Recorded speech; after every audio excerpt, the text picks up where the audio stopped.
ब्रह्म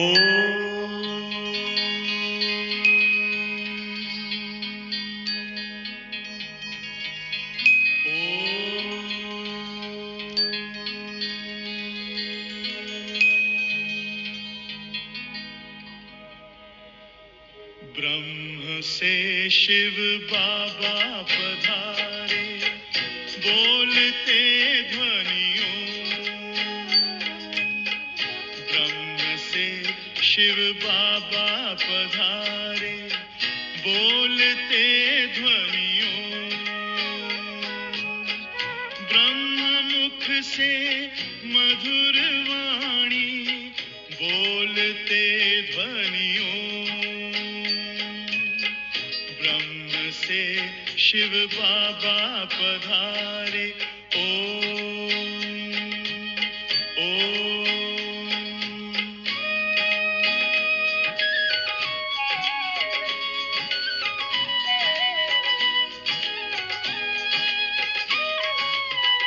ओम की इस मधुर ध्वनि से किया परिवर्तन।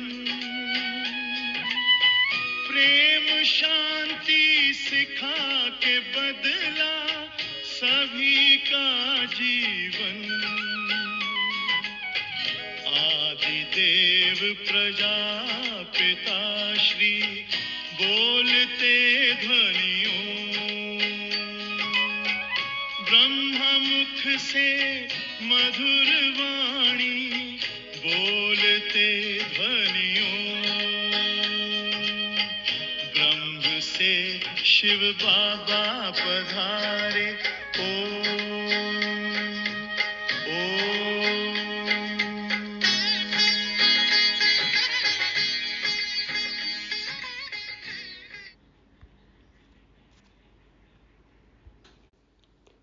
ओम शांति।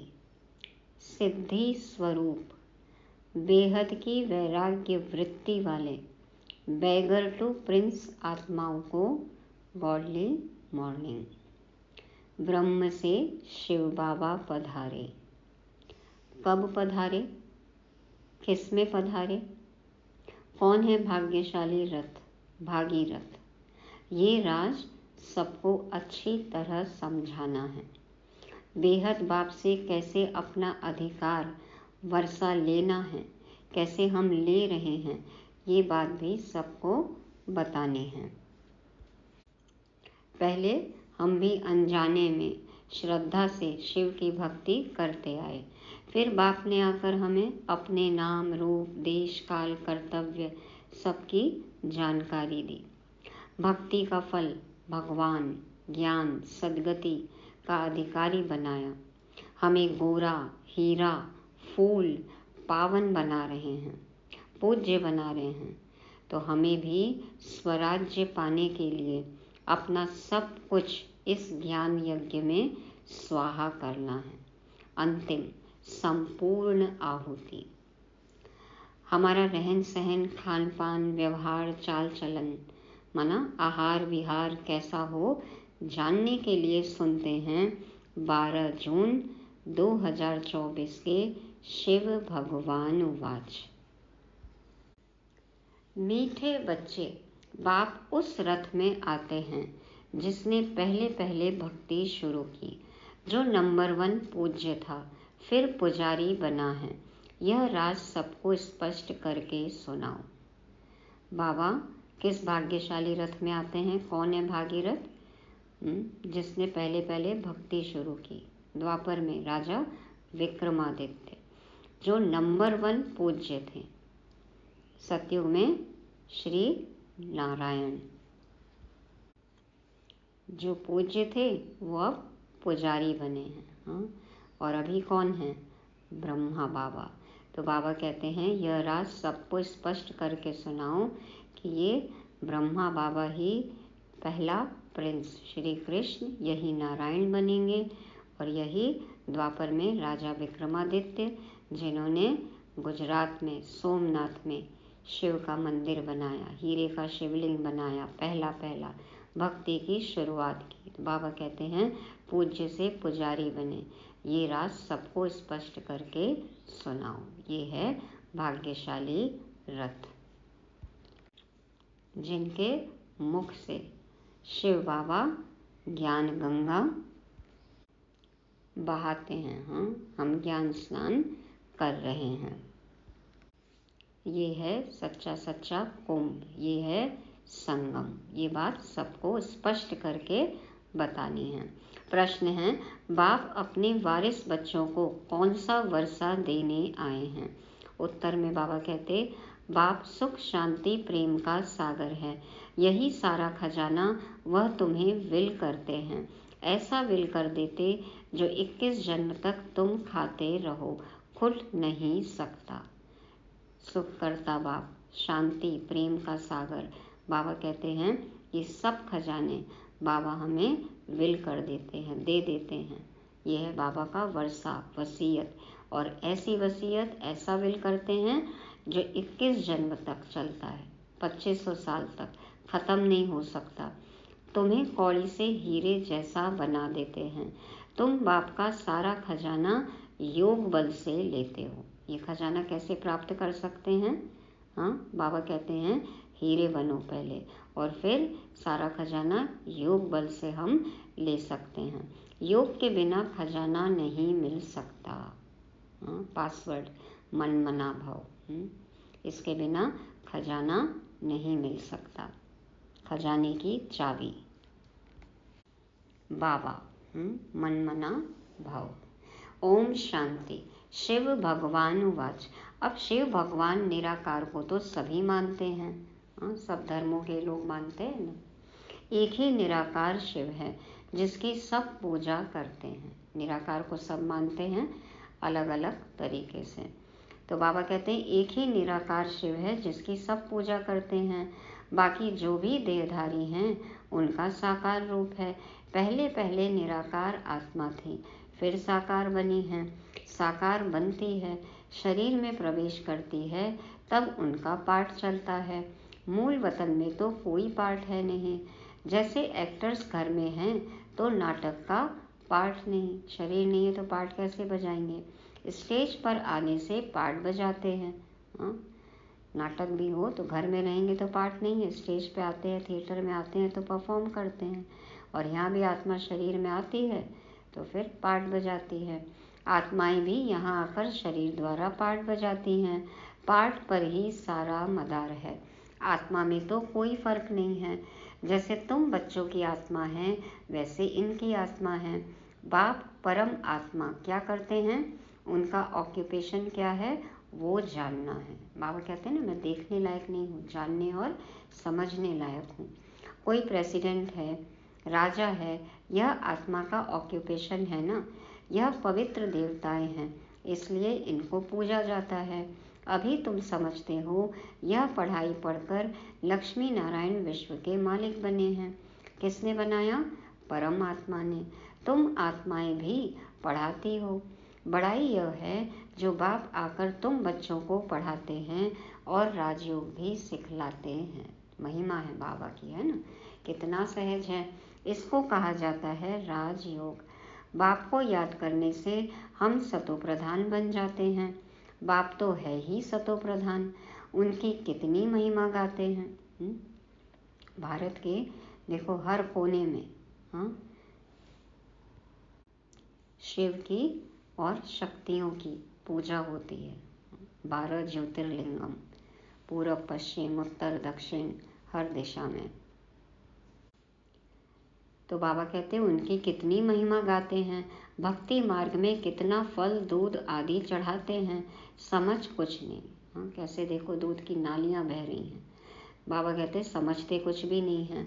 देवताओं को पूजते हैं, शिव पर दूध फूल आदि चढ़ाते हैं, कुछ पता नहीं। देवताओं ने राज्य किया, अच्छा शिव पर क्यों चढ़ाते? उसने क्या कर्तव्य किया है जो इतना पूजते हो? देवताओं का तो फिर भी मालूम है, वह है स्वर्ग के मालिक। उन्हों को किसने बनाया यह भी पता नहीं। पूजा भी करते हैं शिव की, परंतु ख्याल में नहीं कि यह भगवान है। भगवान ने इन्हों को ऐसा बनाया है कितनी भक्ति करते हैं सब अनजान हैं, इसीलिए देखो परेशान हैं। तुमने भी शिव की पूजा की होगी, अभी तुम समझते हो, आगे कुछ भी नहीं जानते थे। हाँ, सबको अपना भक्ति का पाठ याद आ गया, या अभी भी करते हैं भक्ति। मुरली सुन के जाने के बाद मंदिर में मत्था टेकते हैं। हाँ, बीके भक्त। बाबा कहते हैं आगे तो कुछ भी नहीं जानते थे, उनका ऑक्यूपेशन क्या है, क्या सुख देते हैं, कुछ भी पता नहीं था। क्या यह देवताएं सुख देते हैं? भल राजा रानी प्रजा को सुख देते हैं, परंतु उन्हों को तो शिव बाबा ने ऐसा बनाया ना, बलिहारी उनकी है। यह तो सिर्फ राजा ही करते हैं, प्रजा भी बन जाती है, बाकी यह कोई का कल्याण नहीं करते हैं। अगर करते भी हैं तो अल्पकाल के लिए। अभी तुम बच्चों को बाप बैठ पढ़ाते हैं, उनको कहा जाता है कल्याणकारी। बाप अपना परिचय देते हैं। मेरे लिंग की तुम पूजा करते थे, उनको परम आत्मा कहते थे। परम आत्मा से परमात्मा हो जाता, परंतु यह नहीं जानते कि यह क्या करते हैं। बस सिर्फ कह देंगे कि वह सर्वव्यापी है, नाम रूप से न्यारा है। फिर उस पर दूध आदि चढ़ाना शोभता नहीं है। आकार है तब तो उस पर चढ़ाते हैं ना, उनको निराकार तो कह नहीं सकते। तुमसे मनुष्य आर्ग्यू बहुत करते हैं, बाबा के आगे भी आकर आर्ग्यू ही करेंगे। कोई भी बात बताओ, कोई भी पॉइंट सुनाओ तो देखो कितनी बहस करते हैं। हाँ, शास्त्रार्थ जैसे कि होता है, वाद विवाद करते हैं। बाबा कहते हैं फालतू माथा खपाएंगे, फायदा कुछ भी नहीं। यह समझाना तो तुम बच्चों का काम है। तुम बच्चे जानते हो बाबा ने हमको कितना ऊंच बनाया है। यह पढ़ाई है, बाप टीचर बन पढ़ाते हैं। तुम मनुष्य से देवता बनने के लिए पढ़ रहे हो। देवी देवता हैं सतयुग में, कलयुग में होते नहीं। कलह क्लेश के युग में देवी देवता कहाँ से होंगे? राम राज्य ही नहीं जो पवित्र रह सके। देवी देवता थे, फिर वाम मार्ग में चले जाते हैं, उल्टे रास्ते चले जाते हैं ना, देह अभिमान में आ जाते हैं। राम राज्य ही नहीं जो पवित्र रह सके। देवी देवता थे, फिर वाम मार्ग में चले जाते हैं। बाकी जैसे चित्र दिखाए हैं ऐसे नहीं। जब देवी देवता थे तब विकार में नहीं जाते थे, और जब विकार में चले गए, देह अभिमान में आ गए, तब तो देवी देवता कह न सके, कहला न सके। तो बाबा कहते हैं जगन्नाथ के मंदिर में तुम देखेंगे काले चित्र हैं, है ना। खजुराहो में जगन्नाथ के मंदिर में इस तरह के चित्र मूर्तियां बनाई हैं। बाप कहते हैं माया जीते जगत जीत बनो, तो उन्होंने फिर जगत नाथ नाम रख दिया है। ऊपर में सब गंदे चित्र दिखाए हैं। देवताएं वाम मार्ग में गए तो काले बन पड़े, उनकी भी पूजा करते रहते हैं। मनुष्यों को तो कुछ पता नहीं कब हम पूज्य थे। पूछो काली पत्थर की मूर्ति क्यों बनाई है, तो कहते हैं कि यहाँ लोकल में यही पत्थर मिलता है इसलिए इससे बना दिया है। देखो, लेकिन अर्थ पता ही नहीं है, कैसे काला कैसे गोरा। तो मनुष्यों को तो कुछ पता नहीं कब हम पूज्य थे। 84 जन्मों का हिसाब किसकी भी बुद्धि में नहीं है। पहले पूज्य सतो प्रधान, फिर 84 जन्म लेते लेते तमो प्रधान पुजारी बन पड़ते हैं। रघुनाथ मंदिर में काला चित्र दिखाते हैं, अर्थ तो उनका कुछ भी समझते नहीं। अभी तुम बच्चों को बाप बैठ समझाते हैं। ज्ञान चिता पर बैठ गोरे बनते हो, काम चिता पर बैठ काले बन पड़ते हो। तो फेयर एंड लवली बनना है। हाँ, लगाने से नहीं बनेंगे। फेयर एंड लवली बनना है ज्ञान चिता पर बैठने से। ज्ञान चिता ही गोरा बनाएगी। बाबा कहते हैं काम चिता पर बैठ काले बन पड़ते हो। देवताएं वाम मार्ग में जाकर विकारी बन पड़े, फिर उनका नाम देवता तो रख नहीं सकते। वाम मार्ग में जाने से काले बन पड़े हो, यह निशानी दिखाई है। तुम जानते हो कि शिव बाबा तो काला बनता ही नहीं, काला बनता नहीं कभी। और बाबा कहते हैं शिवलिंग देखो कितने काले पत्थर से बना देते हैं। क्यों? क्योंकि बुद्धि मैली हो गई ना, आत्मा मैली हो गई, तो फिर देखो शिव बाबा को भी काला बना दिया। वह तो हीरा है जो तुमको भी हीरे जैसा बनाते हैं। वह तो कभी काला बनते नहीं, उनको फिर काला क्यों बना दिया है? कोई काला होगा, उसने बैठ काला बनाया होगा। बाबा कहते हैं खुद काला होगा इसलिए मुझे भी काला बना दिया है। शिव बाबा कहते हैं हमने क्या दोष किया जो मुझे काला बना दिया है? हाँ, मैंने क्या गलती की, मुझे ही काला दिखा दिया। मैं तो आता ही हूँ सबको गोरा बनाने, मैं तो सदैव गोरा हूँ। मनुष्यों की ऐसी बुद्धि बन पड़ी है जो कुछ भी समझते नहीं। हाँ, शिव बाबा कहते हैं कि मनुष्यों की ऐसी बुद्धि हो गई जो कुछ भी समझते नहीं। तो पत्थर बुद्धि, तो देखो पत्थरों को पूजने लगे और पत्थरों को पूजते पूजते और पत्थर बुद्धि हो गए। और जो गोरा बनाते हैं शिव बाबा, उनको ही काला बना दिया। बाबा पूछ रहे हैं मुझे काला क्यों बनाया? शिव बाबा तो है ही सबको हीरा बनाने वाला, मैं तो एवर गोरा मुसाफिर हूँ। मैंने क्या किया जो मुझे काला बनाया है? आज बाबा बार बार पूछ रहे हैं। अब तुमको भी गोरा बनना है ऊंच पद पाने लिए। ऊंच पद कैसे पाना है? वह तो बाप ने समझाया है, फॉलो फादर। ऊंच पद कैसे पाना है? बाबा कहते हैं फॉलो फादर। जैसे इसने ब्रह्मा बाबा ने सब कुछ बाप के हवाले कर दिया, फादर को देखो कैसे सब कुछ दे दिया।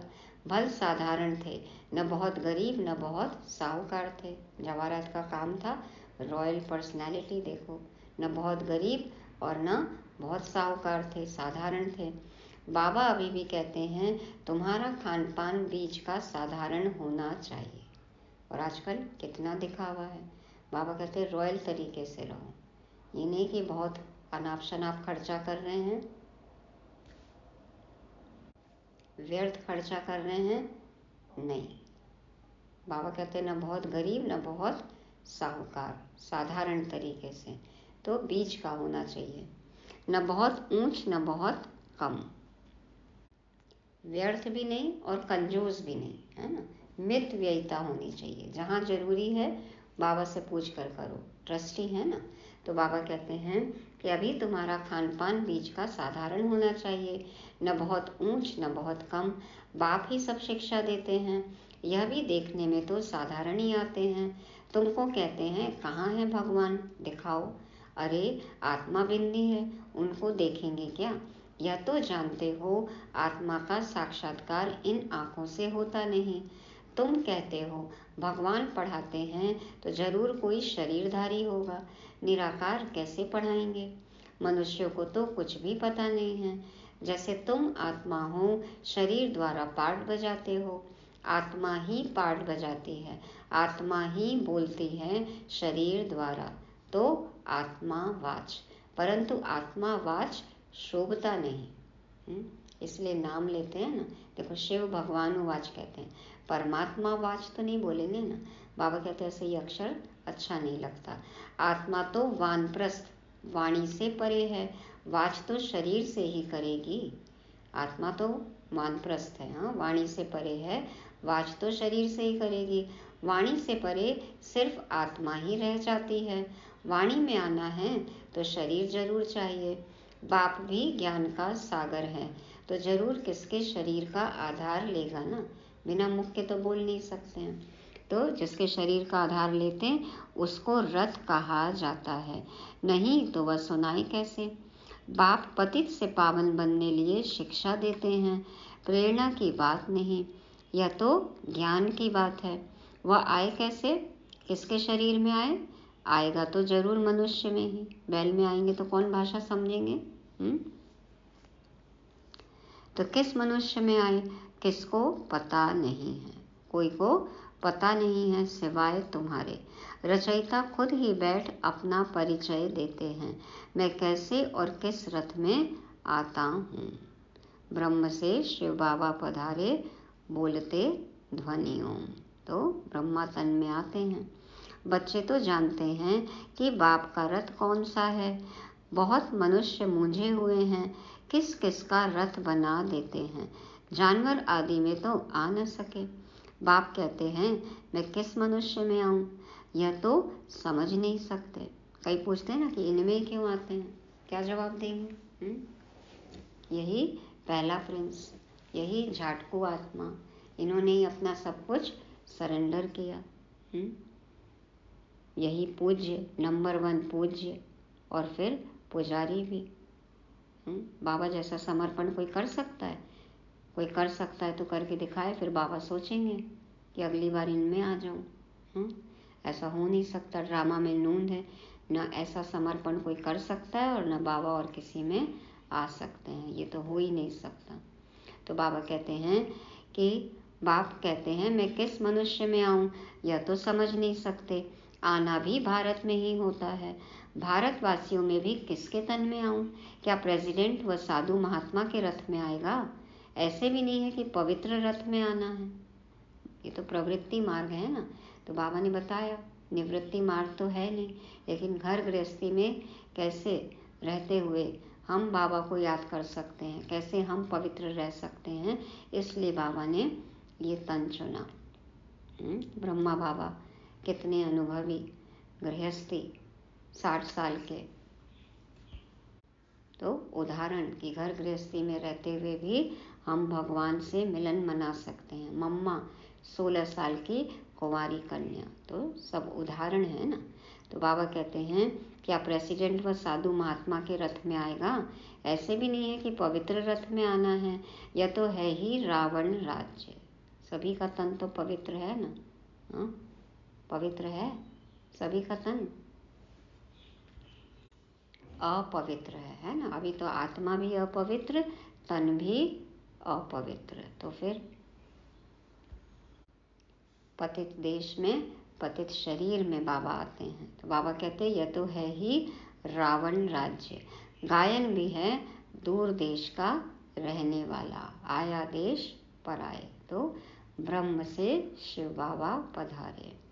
यह भी बच्चों को पता है कि भारत अविनाशी खंड है, उसका कभी विनाश नहीं होता।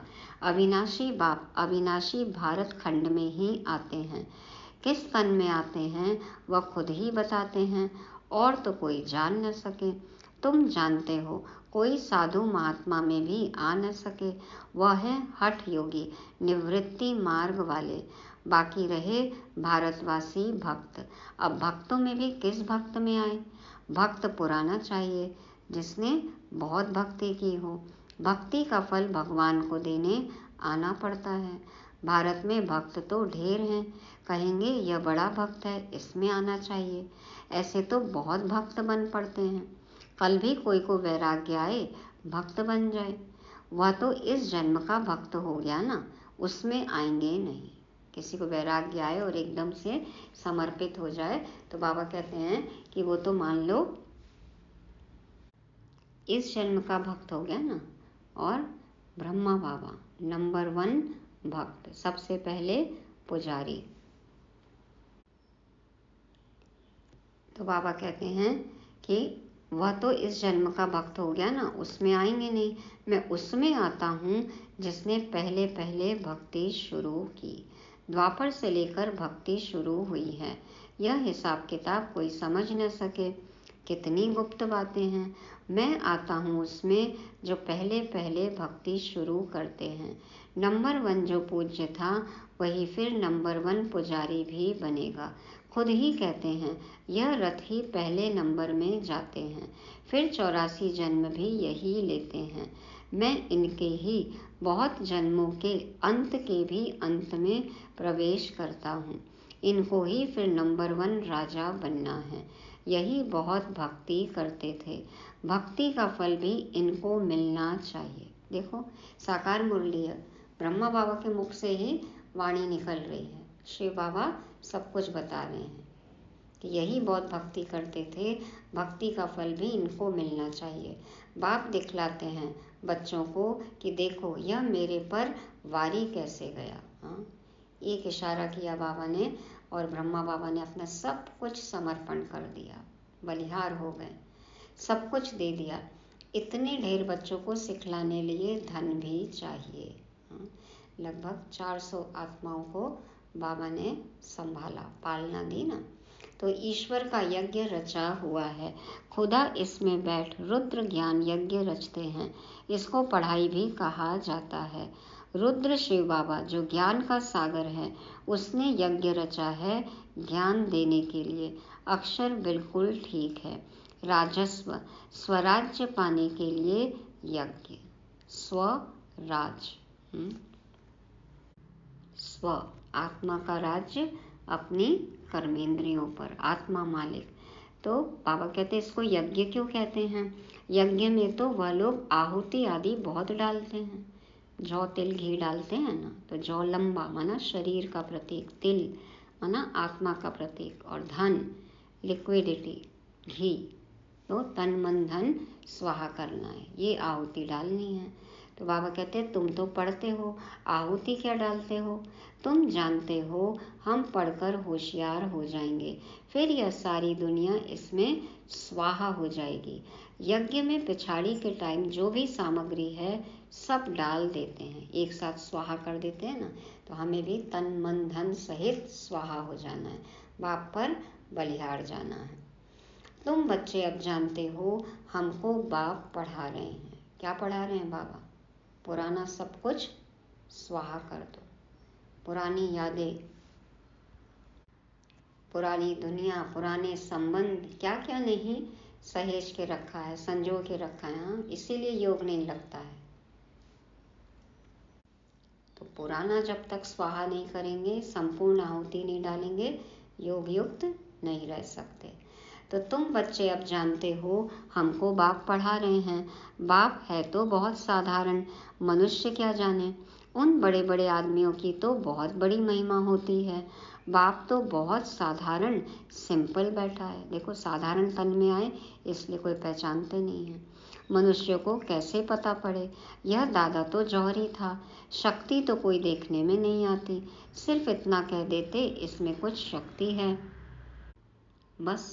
हाँ, खिंचाव तो होता ही था ना। ब्रह्मा बाबा को देखते थे, दादा लेखराज जी को देखते थे जब, तो लोगों को साक्षात्कार भी होता था, लेकिन कोई शक्ति अलग से तो नहीं दिखती है ना। तो कह देते कि हाँ इनमें कुछ शक्ति है, बस। यह नहीं समझते कि इसमें सर्वशक्तिमान बाप है, इसमें शक्ति है। वह शक्ति भी आई कहाँ से? बाप ने प्रवेश किया ना। जो उनका खजाना वह ऐसे थोड़ी ही दे देते हैं। हाँ, बाबा अपनी शक्ति ऐसे ही दे देंगे क्या? कैसे लेंगे? कैसे चार्जिंग होगी?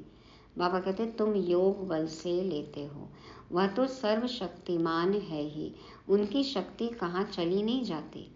बाबा देंगे तो घट नहीं जाएगा। बाबा तो संपूर्ण है, संपूर्ण में से जितना भी निकालो फिर भी वो संपूर्ण रहता है। सागर खाली थोड़ी हो जाएगा। तो उनकी शक्ति कहाँ चली नहीं जाती। परमात्मा को सर्वशक्तिमान क्यों गाया जाता है, यह भी कोई जानते नहीं। बाप आकर सब बातें समझाते हैं। बाप कहते हैं मैं जिसमें प्रवेश करता हूँ इसमें तो पूरी जंग चढ़ी हुई थी। पुराना देश, पुराना शरीर, उसके बहुत जन्मों के अंत में आता हूँ। कट जो चढ़ी है वह कोई उतार ना सके। कट उतारने वाला एक ही सतगुरु है, वह एवर प्योर है। यह तुम समझते हो। यह सब बुद्धि में बिठाने लिए भी टाइम चाहिए। मुरली को समझने के लिए टाइम चाहिए, टाइम देना पड़ेगा। बाबा की बातों को समझने के लिए खुद को खर्च करना है, समय खर्च करना है, यही फीस है। तो बाबा कहते हैं यह सब बुद्धि में बिठाने लिए भी टाइम चाहिए। तुम बच्चों को बाप सब विल कर देते हैं। बाप ज्ञान का सागर, शांति का सागर है, सारा विल कर देते हैं बच्चों को। आते भी पुरानी दुनिया में हैं, प्रवेश भी उसमें करते हैं जो हीरे जैसा था फिर कौड़ी जैसा बना। वो भल इस समय करोड़पति हैं परंतु अल्पकाल के लिए। दुनिया में कितने भी करोड़पति अरबपति हैं लेकिन अल्पकाल के लिए, सबका खलास हो जाएगा। कल भी याद दिलाया बाबा ने। वर्थ पाउंड तो तुम बनते हो, वर्थ पाउंड। हाँ, वो तो क्या है, वर्थ पैनी, कोई वैल्यू नहीं। और हम अविनाशी खजाने के मालिक हैं, कितने धनवान हैं। तो बाबा कहते हैं वर्थ पाउंड तो तुम बनते हो। अभी तुम भी स्टूडेंट हो, यह भी स्टूडेंट है, यह भी बहुत जन्मों के अंत में है। कट चढ़ी हुई है। जो बहुत अच्छा पढ़ते उसमें ही कट चढ़ी हुई है। वही सबसे पतित बनते हैं, उनको ही फिर पावन बनना है। यह ड्रामा बना हुआ है। बाप तो रियल बात बताते हैं। बाबा ने तो सच्चाई बता दी। सत्यम शिवम सुंदरम ने पूरा सत्य हमारे सामने खोल कर रख दिया, राज बता दिए। अब बिलीव इट और नॉट, ये तो अपनी अपनी सबकी मर्जी है। निश्चय बुद्धि विजयंती, जो करेगा वो पाएगा। बाप तो रियल बात बताते हैं। बाप है ट्रुथ, बाबा है ट्रुथ, सत्य कहते हैं ना, God is truth, truth is God. तो बाबा है ट्रुथ। वो कभी उल्टा नहीं बतलाते, जो है जैसे है बाबा ने बता दिया है। उल्टा सीधा कभी नहीं बताते बाबा। हाँ, उल्टा नहीं बताते, सब सीधे ही सीधा बताते हैं, सत्य बताते हैं। तो यह सब बातें मनुष्य कोई समझ न सके। तुम बच्चों बिगर मनुष्यों को कैसे पता पड़े। हाँ, डायरेक्ट कोई मुरली सुन ले तो उसको तो चक्कर ही आ जाएगा कि ये क्या बोलते हैं। बाबा कहते हैं अब तुम लोग समझ गए हो, अब अपने भाई बहनों को समझाओ। अच्छा, मीठे मीठे सिकील दे बच्चों प्रति माता पिता बाप दादा का याद प्यार और गुड मॉर्निंग। रूहानी बाप की रूहानी बच्चों को नमस्ते। हम रूहानी बच्चों की रूहानी बाप दादा को याद प्यार गुड मॉर्निंग और नमस्ते। शुक्रिया बाबा, शुक्रिया। धारणा के लिए मुख्य सार, पहला पॉइंट, ऊंच पद पाने के लिए पूरा फॉलो फादर करना है। सब कुछ बाप के हवाले कर ट्रस्टी हो संभालना है। पूरा वारी जाना है। खान पान रहन सहन बीच का साधारण रखना है, न बहुत ऊंच न बहुत नीच। बाबा कहते हैं ना कि ऐसा भी नहीं कि बहुत महंगा ब्रांडेड पहनो या एकदम फटा हुआ पहनो, ऐसे भी नहीं। कुछ फटा भी है तो उसको सिल्क के पहनो तरीके से। हाँ, तो बाबा कहते हैं ना बहुत ऊंच न बहुत नीच। खाना भी रॉयल तरीके से हो, ऐसा नहीं कि कुछ भी नहीं बना रहे हैं, सब कुछ त्याग दिया, नहीं। या फिर बहुत ही 56 भोग खा रहे हैं, वो भी नहीं। भगवान के बच्चे हैं तो रॉयल हो सब चीज और डिवाइन हो, बैलेंस में हो। दूसरा, बाप ने जो सुख शांति ज्ञान का खजाना विल किया है उसे दूसरों को भी देना है, कल्याणकारी बनना है। वरदान है, पवित्रता की गुह्यता को जान, सुख शांति संपन्न बनने वाली महान आत्मा भव। पवित्रता की गुह्यता को जान, सुख शांति संपन्न बनने वाली महान आत्मा भव। पवित्रता ही कहते हैं ना सुख शांति की जननी है। स्पष्टीकरण है, पवित्रता के शक्ति की महानता को जान। पवित्र अर्थात पूज्य देव आत्माएं अभी से बनो, ऐसे नहीं कि अंत में बन जाएंगे। यह बहुत समय की जमा की हुई शक्ति अंत में काम आएगी। पवित्र बनना कोई साधारण बात नहीं है। ब्रह्मचारी रहते हैं, पवित्र बन गए हैं, लेकिन पवित्रता जननी है। चाहे संकल्प से, चाहे वृत्ति से, वायुमंडल से, वाणी से, संपर्क से, सुख शांति की जननी बनना, इसको कहते हैं महान आत्मा। सिर्फ ब्रह्मचारी नहीं, हमें ब्रह्मचारी बनना है। संपूर्ण पवित्रता एक पुस्तक है यज्ञ में, वो सभी को पढ़नी है। तो मनसा वाचा कर्मणा तन मन धन समय श्वास संकल्प संबंध संपर्क दृष्टि वृत्ति कृति सब कुछ पवित्र हो। बाबा कहते हैं कि पवित्रता जननी है, चाहे संकल्प से, चाहे वृत्ति से, वायुमंडल से, वाणी से, संपर्क से, सुख शांति की जननी बनना, इसको कहते हैं महान आत्मा। स्लोगन है, ऊंची स्थिति में स्थित हो सर्व आत्माओं को रहम की दृष्टि दो, वाइब्रेशन फैलाओ। किसी टावर पे या बहुत ऊंची मंजिल पे नहीं जाना है, स्थिति ऊंची हो। तो ऊंची स्थिति में स्थित हो, सर्व आत्माओं को रहम की दृष्टि दो, वाइब्रेशन फैलाओ। सब पर रहम कैसे करेंगे, माना सबको बाप का परिचय देना है और आत्मिक स्वरूप में टिककर सब में वाइब्रेशन फैलाना है, वायुमंडल बनाना है। तो ये थी आज की मुरली। क्या बनेंगे? पहला पूज्य, दूसरा साधारण, तीसरा ट्रस्टी, चौथा संपूर्ण पवित्र और पांचवा रहम दिल। पूज्य, साधारण, ट्रस्टी, संपूर्ण पवित्र, रहम दिल। ओम शांति।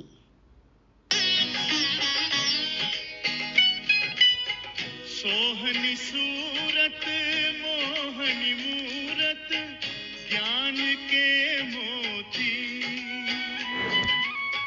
भव्य मुख पर चंद्रमासी चमकती ज्योति, दिव्य दर्शन दिव्य वाणी बोलते ध्वनियों, ब्रह्म मुख से मधुर वाणी बोलते ध्वनियों, ब्रह्म से शिव बाबा पधारे। ओम